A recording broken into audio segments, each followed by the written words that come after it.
Social media पर शुरू हुआ एक मजाक अब देश की सियासत के लिए एक बहुत बड़ा सिरदर्द बनता दिख रहा है। जी हां, हम बात कर रहे हैं इंटरनेट पर तहलका मचाने वाली कॉकरोच जनता पार्टी यानी कि सीजेपी की। इंस्टाग्राम पर रिकॉर्ड तोड़ फॉलोअर्स बटोरने वाले इस डिजिटल आंदोलन ने अब एक बेहद गंभीर और बड़ा राजनीतिक मोड़ ले लिया है। इस अनोखे अभियान की शुरुआत करने वाले मशहूर political communication strategist Abhijeet Dipke ने अब सीधे तौर पर देश के केंद्रीय शिक्षा मंत्री धर्मेंद्र प्रधान के इस्तीफे की मांग कर दी है।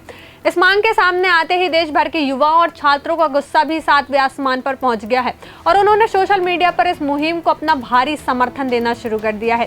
वहीं दूसरी ओर इंटरनेट के तमाम प्लेटफॉर्म्स पर तीखे और मजेदार मीम्स की बाढ़ आ गई है। युवा वर्ग इस डिजिटल मोर्चे के जरिए देश की शिक्षा व्यवस्था, लगातार होते पेपर लीक और सरकारी परीक्षाओं में होने वाली धांधलियों पर मीम्स के माध्यम से कड़ा तंज कस रहा है।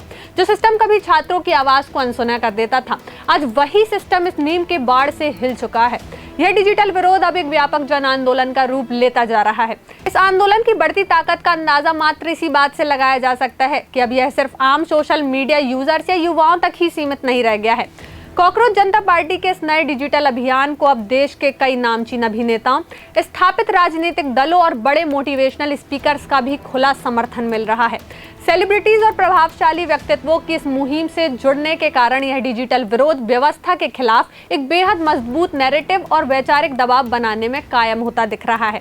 देखना यह होगा कि मीम्स से शुरू हुई ये कॉकरोच जनता पार्टी राजनीतिक गलियारों में और कितना बड़ा तूफान लाती है।